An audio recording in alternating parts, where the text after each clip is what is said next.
On July 25, 2012, a game titled Akemi Tan was published in the horror game category in the site Freegame-mugen.jp, a still fairly active Japanese site today where free games of all kinds are published.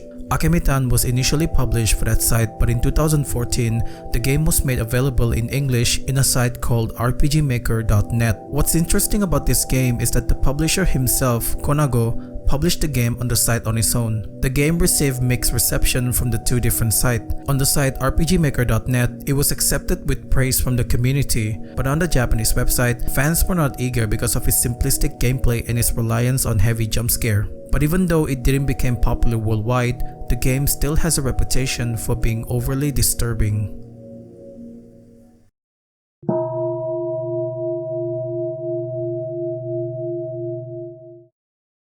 The game begins with Shimoda Shimoko making her way to a desolate house in the outskirts of town. This house is the place where the O live. The villagers here believe that a protector named Osama is living inside the house, and each family in the village would have to take turn to send an offering to this place. Today's turn is Shimoko's family.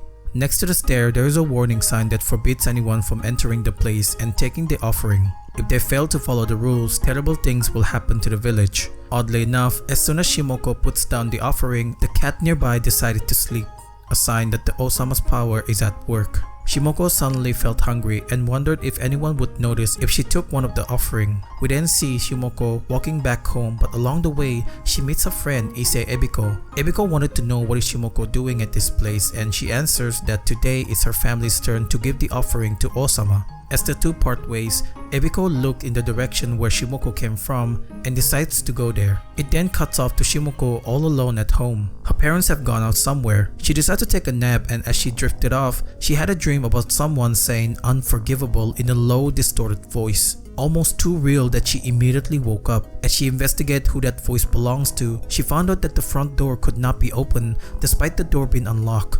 Seconds later, she heard a slime-like sound and decided to investigate it. While she couldn't see what the thing is, we saw that it was a giant-like creature running away as Shimoko was getting close to it. Shimoko investigated the entire house and enters her father's room. When she passed by the window, for a split second, a terrifying figure of a woman with her mouth open appears briefly. This scared Shimoko as she wondered what it was that she just saw. Thinking nothing much of it, she resumed her search. When she entered the living room, all seems normal at first, but as she tried to leave, blood appeared on the wall with a bloodied figure alongside with it. Shimoko was horrified and ran out of the room immediately. She tried to call for help, but someone or something cut off the telephone line. She then remembered that she left her cell phone in the bathroom and went out to get them, but when she got there, a strange giant-like creature seems to be stuck on the wall. Since the thing is not doing anything, Shimoko just ignored it and went to get her cell phone.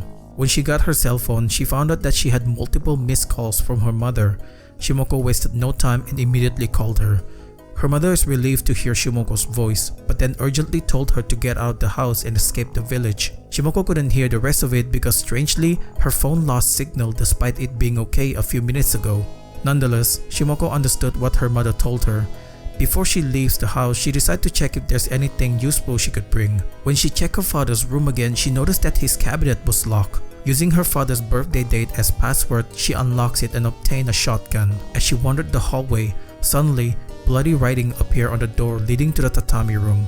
It warned her to not enter the room, otherwise she'll be killed. Shimoko knows there's a risk but decides to enter it either way since there's nowhere else to go. When she entered the room, the door immediately locked itself, and then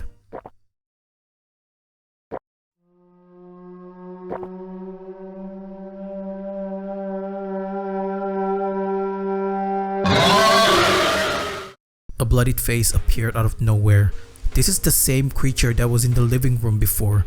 Shimoko frantically thought about what she could do, and then she remembered that she had a shotgun. She didn't know if it would work or not, but she had to try. She aims at the creature and shot it. The creature instantly disappeared, leaving behind a hole. When she inspected the hole, she thought she would be taken outside, but when she enters it, it took her into a dark area that seems endless no matter where she walked. She kept on walking until she saw a door. When she enters it, she found herself in Ebiko's house. Shimoko searched the house hoping to find her friend, but she couldn't find her at all. While she's searching for Ebiko, she found something on top of the shelf, but she needed something to get it. Since she couldn't reach it, she leaves it alone for now and continued her search. On the second floor room, she felt as if someone was watching her and it made her uncomfortable. Shimoko quickly took the back scratcher and took note of a wooden box sealed with a numbered password. As she leaves, the mannequin in the room moves all of a sudden. This freaked her out and she immediately left the room. Using the back scratcher she got earlier, she managed to get the key on top of the shelf. This key unlocks the storage room in the end of the hallway. Inside, Shimoko found a hammer. With this hammer, she destroys the wooden box and finds an ominous note that lists the body parts of Ebiko's parents. While exploring downstairs, a door suddenly opens by itself. Shimoko enters the room and found someone inside. She tried to talk to her, but as the person turned around, Shimoko was horrified. The lady has black blood dripping out from her mouth, black eyes, and messy hair. A chase sequence begins between Shimoko and the lady. Running away like her life depends on it, she enters the tatami room and hides inside. Seconds later, the lady came in. Thankfully, she didn't check the sliding door and instead leaves once she couldn't find Shimoko. After the lady left, Shimoko went to the bathroom where she was first seen and found a key that unlocks the basement. When she enters the basement, she found Ebiko's mother, Ise Kyoko, locked inside the room. While relieved to hear someone familiar, Ebiko's mother can't help but wonder if all of this was because Osama was angry. Kyoko then asked Shimoko to open the door, but when she asked for the key, Kyoko couldn't remember where she put it and asked Shimoko to find it for her. Shimoko agrees and continues searching. Since there's nothing on the first floor, she went upstairs to investigate, and as soon as she got close to the room at the end, blood appeared on the floor. She went inside and then out of nowhere, blood appeared again, this time near the wall. There must be something behind that wall. Using the hammer, she discovered a hidden passage, but not only that, she also found this.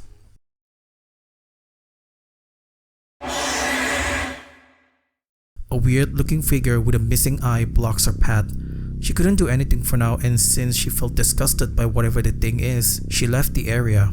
Shimoko continues her search and enters the room with an ominous note. While she's searching the room, the lady that chased after her was in the next room. After quite some time, she leaves the room. Shimoko, not knowing anything, went to the other room again to see if the key was in the room, but instead of finding the key, she found an eyeball instead. Initially scared, she then remembered that the weird thing that she found before was missing an eye. Quickly, she went over to the hidden passage and inserted the eyeball into its eye socket. The thing then came to life and let Shimoko pass. This shocked her, but considering everything that had happened at this point, she might have become used to it. There's a locker nearby which is useful for hiding in case something happened. When Shimoko returns to the basement, the terrifying lady is back and chases after her. Shimoko remembered the locker room and went straight to the second floor. As she entered the hidden passage, the weird statue from before blocked the entrance, as if it was helping her escape. Shimoko wasted no time and hid in the locker. The lady, out of frustration, destroys the statue. It then let out a painful wail as it was destroyed. When the coast is clear, Shimoko saw the statue on the floor, destroyed and bloodied for some reason. It then thanked her for finding him an eyeball. Shimoko continues her search for the key. When she entered the tatami room, she met a red-haired girl named Hanatani Akemi, who told her the village is cursed and offered to help her escape the village. Shimoko accepted her offer, but then asked if she could help her find the key to help free her friend's mother, who is stuck in the basement. Akemi agrees. The two then continues their search. When they got into Ebiko's room, it suddenly became dark red and an unknown voice suddenly spoke. It instructs Shimoko to run away from Akemi as she's the evil person that is causing all of this curse. Akemi denies it, but Shimoko didn't believe her. It then suddenly turned dark and Shimoko found herself back on the first floor. She found someone laying on the door, barely alive. Apparently, she's the one who teleported her to safety. She gave Shimoko the key to the basement and gave her a warning about Akemi before dying due to her injury. Shimoko then went to the basement and unlocks the door. She calls out to Kyoko, but she didn't answer, so she decided to go in. When she entered, the door suddenly closed by itself, locking her in. But what's even worse is that the state Kyoko was in. Shimoko was horrified to find Kyoko had turned into a monster. Her head splits from her body and starts chasing after her. Shimoko didn't know what to do except running away from her. After a few erratic movements from Kyoko, she stopped for a while. This gave Shimoko an opportunity to strike it with her hammer, killing the head. After that, for whatever reason, Shimoko started laughing maniacally, almost as if she's also possessed by something. This continued on until she lost consciousness.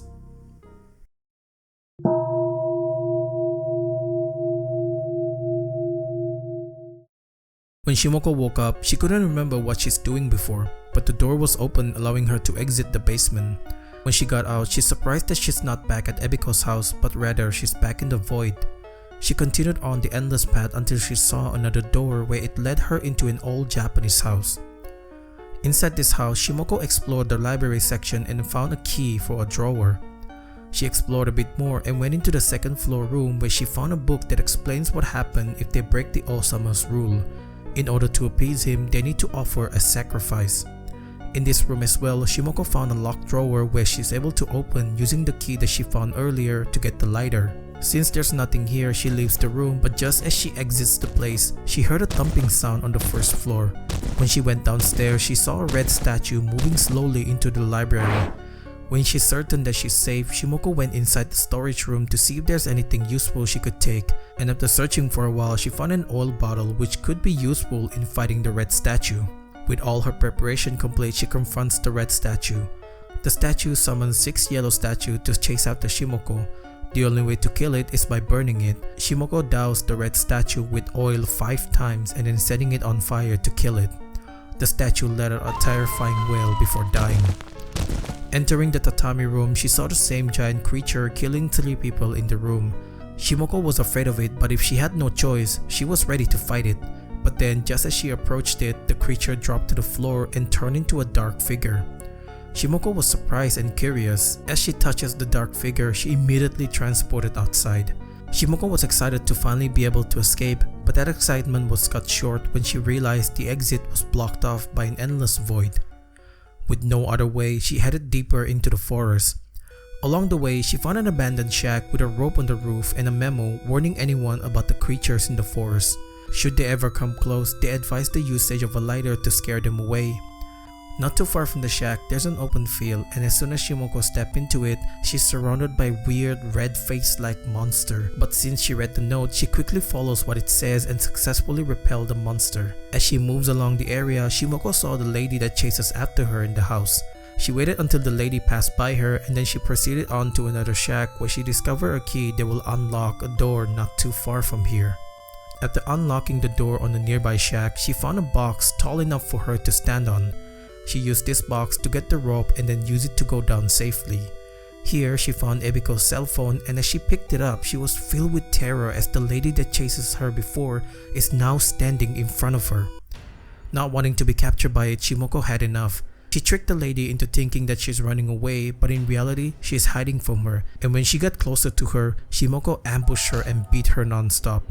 After beating the crap out of the lady like how Asian mother disciplines her child, Shimoko breathes a sigh of relief. She's finally safe, but as she's about to leave,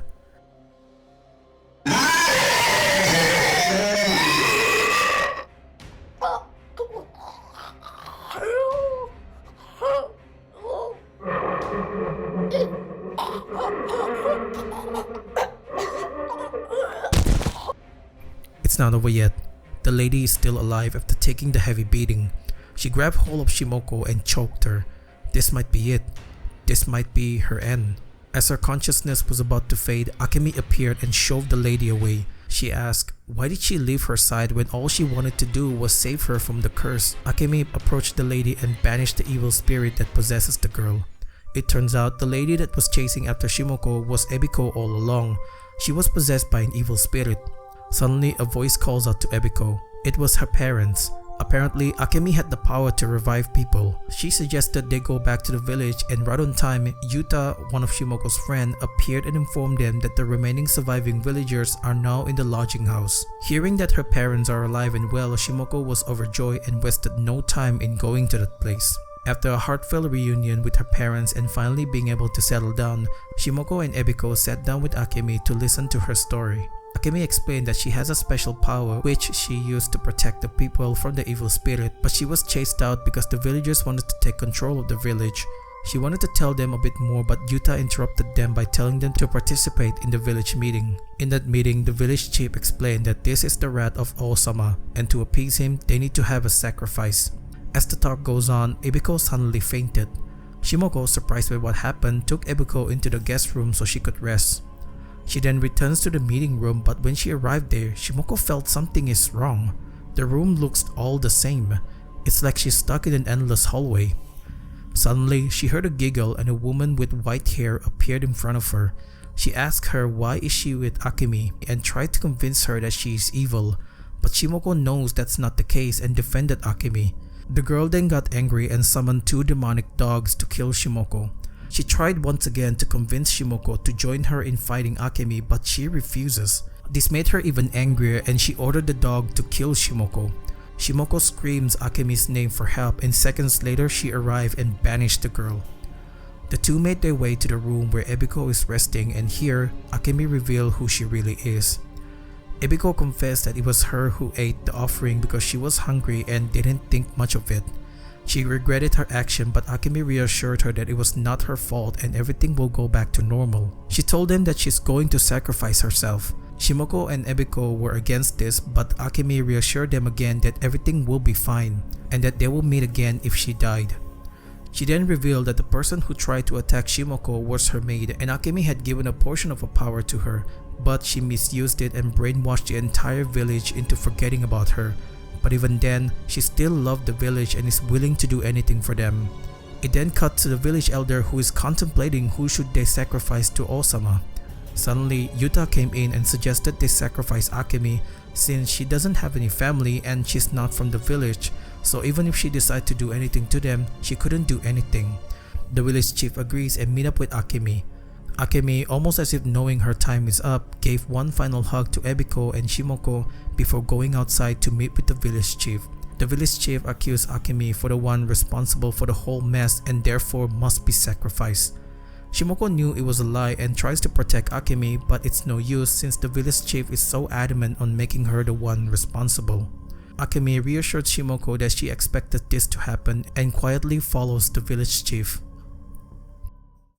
We then see a flashback where it was revealed that Akemi's family was the one who constructed the Osama's house and protected the village using their godlike power. When Ebiko breaks the rule, the seal was broken and Akemi, sensing that the village was in danger, decided to come and protect its resident. It then changes to Akemi surrounded by the villagers and is beaten to death. The very same villagers that she tried desperately to save. All bloodied and broken, she crawled her way to the stairs of the house. And in her final moment, she expressed her feeling of loneliness before dying. After Akemi died, one of the villagers informed them that the monster invading the village has disappeared. This excites everyone who boldly proclaimed that they had survived the ordeal, not knowing that they had killed their only protector in the village. Some time had passed since that village incident. We see Ebiko and Shimoko visiting the Osama's house to pay respect to Akemi, and as Ebiko turns around, she saw Akemi in the distance. Both girls rushed towards her. Akemi had returned just as she promised. It turns out that after she died, her father was the one who revived her. Since the village doesn't need protection for the time being, Akemi said her goodbye to both of them but promises that she will return one day to meet them again.